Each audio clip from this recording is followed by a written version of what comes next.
Bien, nos vamos a ir con Matías Garro. ¿Dónde estás, Matías? ¿Qué tal, compañeros? Buenas noches nuevamente. Ahora estamos dentro de la Cámara de Representantes, donde se está fundamentando el voto por parte de los legisladores al proyecto que propone un fondo de emergencia hídrica. Recién, hace unos minutos, se votó un cuarto intermedio, por lo cual, la sala ahora estaba un poco desocupada, se retiraron por unos minutos los legisladores. Como les comentaba en el anterior contacto, hoy se reunió por primera vez la Comisión de Presupuesto integrada con Hacienda de la Cámara de Diputados para comenzar a tratar el proyecto de rendición de cuentas. Ya están definidos quiénes la van a presidir. Va a estar presidida por Juan Martín Rodríguez, diputado del Partido Nacional, y por Lilian Galán, quien va a ser la vicepresidenta, diputada del Frente Amplio. Si bien el proyecto de ley de rendición de cuentas ya tiene algunos cuestionamientos, ingresó hace poco, pero ya hay posturas definidas. Dentro de la oposición se dice que no atiende las necesidades fundamentales de las personas y que se sigue manteniendo el recorte, y además que no atiende, por ejemplo, temas como la educación. Vamos a compartir con ustedes la palabra de quien, como les decía, va a ser la vicepresidenta de esta comisión, Lilian Galán, quien explicaba cuál es la postura del Frente Amplio frente al proyecto de ley de rendición de cuentas. Bueno, lo vamos a estar analizando justamente con los incisos, pero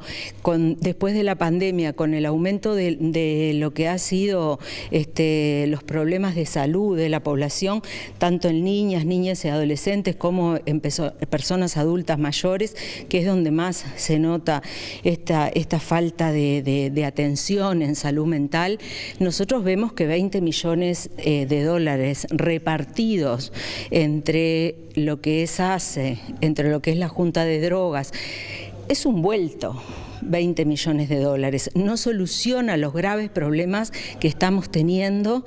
y sobre todo, vuelvo a insistir, en nuestros adolescentes con el tema de salud mental. Me parece que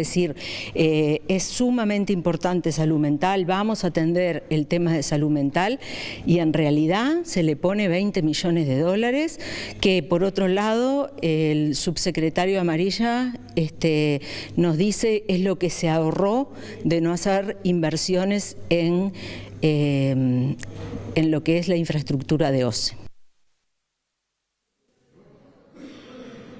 Allí escuchaban a la diputada que se refería a este incremento en el gasto que tendrá la rendición de cuentas, que, como ya hemos anunciado en reiteradas oportunidades, será de unos 20 millones de dólares para atender políticas de salud mental y adicciones. También dialogamos con Juan Martín Rodríguez, diputado del Partido Nacional, quien va a presidir esta comisión, quien decía que el Frente Amplio ve la foto pero no la película entera, y dijo que a través de algunas reasignaciones habrá recursos para los diferentes incisos del Estado.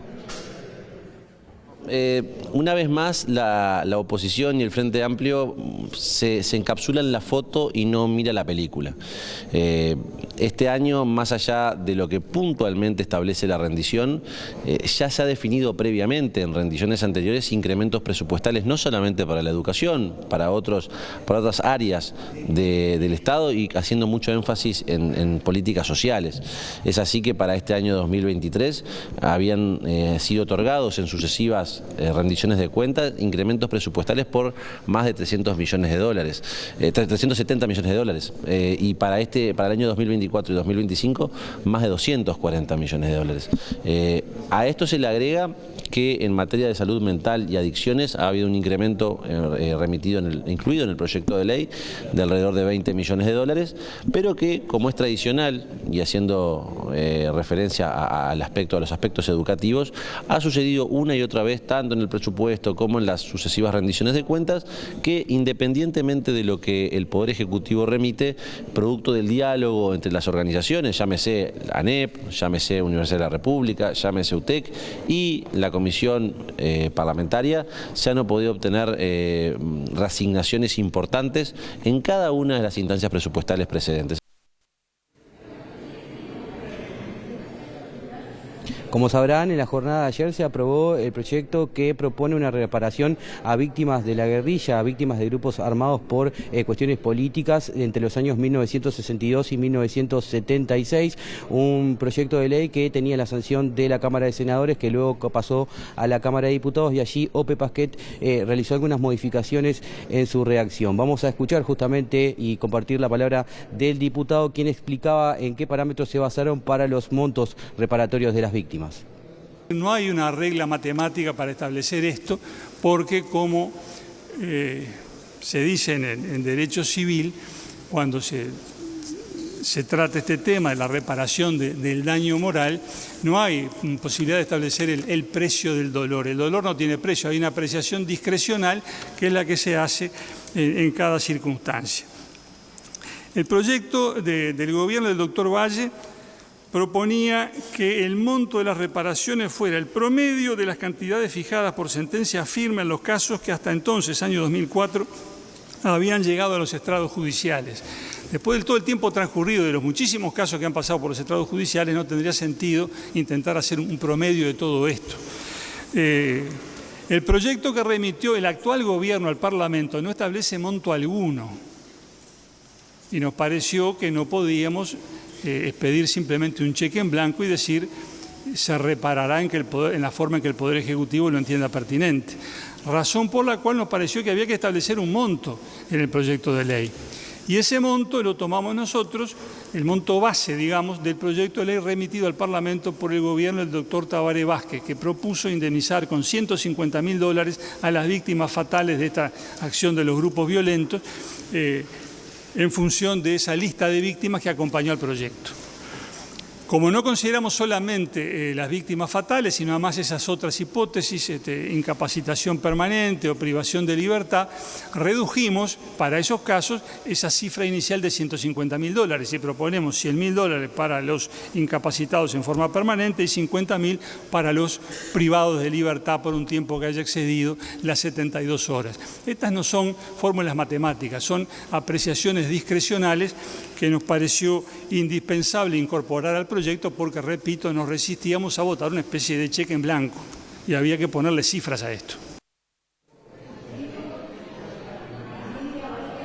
Por último, vamos a compartir con ustedes la palabra de la diputada del Frente Amplio, Claudia Hugo, quien habla de una moneda de intercambio entre el Ejecutivo y Cabildo Abierto. De alguna manera, dando a entender que hubo un intercambio entre el Ejecutivo y Cabildo Abierto, que el Gobierno impulsó este proyecto para asegurar los votos de los cabildantes al proyecto de reforma de la Seguridad Social. Entendemos que todas las víctimas de episodios violentos, por acción o por omisión del Estado, deben ser reparadas. Y ello incluye a la violencia de grupos armados, sean del signo político que sean, porque en el fondo existe un nexo causal entre la violencia social que se instaló y un Estado que no solo no garantizó los derechos humanos de las personas, sino que además los violó sistemáticamente. El problema es que estar de acuerdo en el fundamento del asunto no significa respaldar cualquier proyecto, y menos aún cuando éste consagra desigualdades en los sistemas de reparación entre unas personas y otras. Al analizar el contexto actual, cualquier persona puede concluir sin la menor dificultad que existe una moneda de cambio entre los socios de la coalición. Unos ya obtuvieron la aprobación de la mal llamada reforma de la Seguridad Social, mientras que otros esperan obtener como contrapartida no solo la aprobación de este proyecto de ley, sino también la aprobación del proyecto de ley de prisión domiciliaria que se encuentra a consideración del Senado y que tiene como finalidad enviar a prisión domiciliaria a exmilitares que fueron condenados por aberrantes delitos cometidos durante la dictadura cívico-militar.